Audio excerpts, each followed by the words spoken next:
स्मृति ईरानी को दिल्ली विधानसभा चुनाव में मिल सकती है अहम भूमिका। दोस्तों, स्मृति ईरानी का नाम भारतीय जनता पार्टी के उन नेताओं में गिना जाता है जो जुझारू और धुन के पक्के हैं। राहुल गांधी के खिलाफ अमेठी में वो झंडा गाड़कर बैठ गई थी और अंत में उनको सफलता मिली। दिल्ली में आम आदमी पार्टी के खिलाफ एक ऐसी शख्सियत की जरूरत बीजेपी को थी। अगर दिल्ली विधानसभा चुनाव में उनकी एंट्री होती है तो जाहिर है कि कुछ नया देखने को मिलेगा। दोस्तों, स्मृति ईरानी का सितारा एक बार फिर बुलंदियों पर है।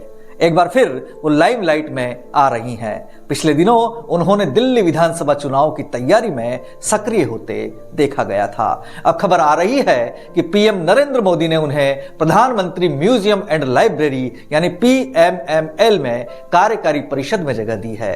ये परिषद सीधे पीएम के नेतृत्व में काम करती है, इसलिए समझा जा रहा है कि स्मृति ईरानी के दिन अब फिरने वाले हैं।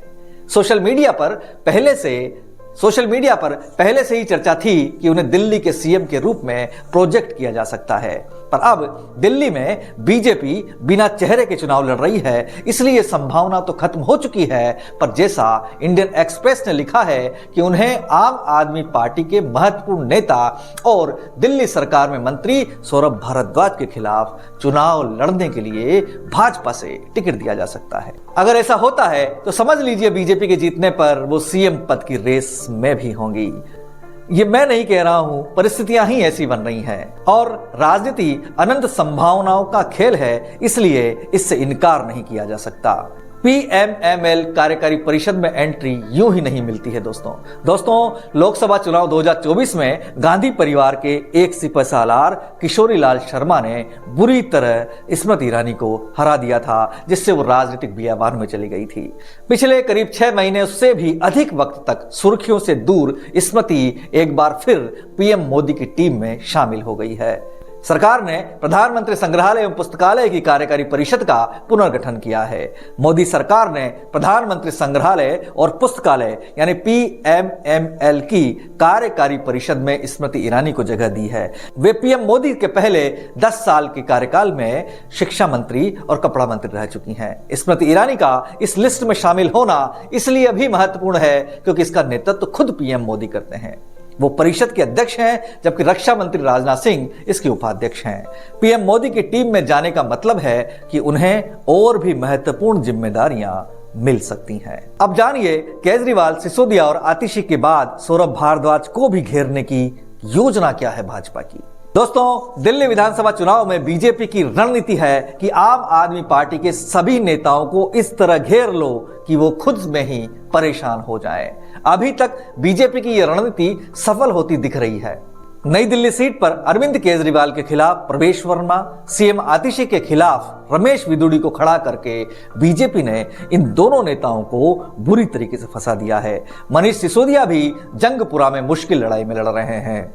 बड़े नामों में बचे हैं सौरभ भारद्वाज। उन्हें फंसाने के लिए बीजेपी के पास स्मृति ईरानी से बेहतर उम्मीदवार हो ही नहीं सकता। स्मृति ने राहुल गांधी को हराकर ही दम लिया था।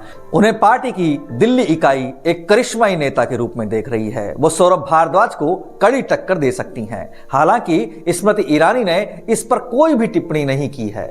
अब सवाल उठता है कि जीतने के बाद क्या सीएम भी बन सकती हैं स्मृति ईरानी।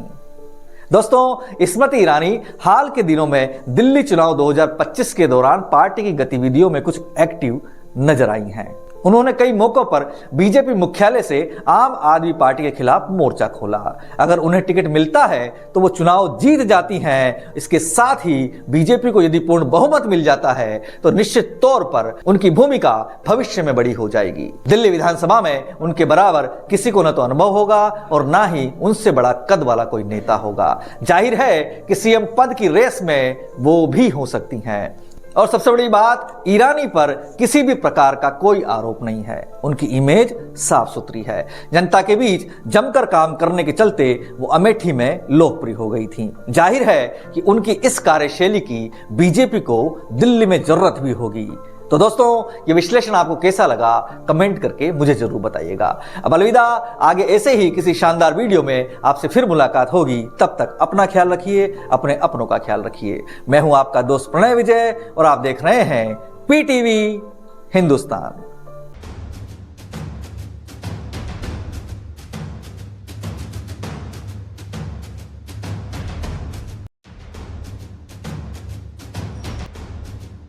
दोस्तों, इस विषय पर आपके क्या विचार हैं? कमेंट करके पूरे देश को बताइए। सच्चाई के मिशन में आप हमारा साथ देना चाहते हैं तो पीटीवी हिंदुस्तान को ज्वाइन जरूर करिए। इससे आप हमारे मेंबर बनकर एक्सक्लूसिव वीडियो देख पाएंगे। Super thanks, super sticker, super chat भेजकर हमेशा सच दिखाने में उत्साहवर्धन जरूर करें। रोजाना शानदार वीडियो अपडेट देखते रहने के लिए आपके अपने यूट्यूब चैनल पीटीवी हिंदुस्तान को सब्सक्राइब कर बेल आइकन जरूर दबा दें। अलविदा, आगे ऐसे शानदार वीडियो में मुलाकात होगी। तब तक अपना ख्याल रखिए, अपने अपनों का ख्याल रखिए।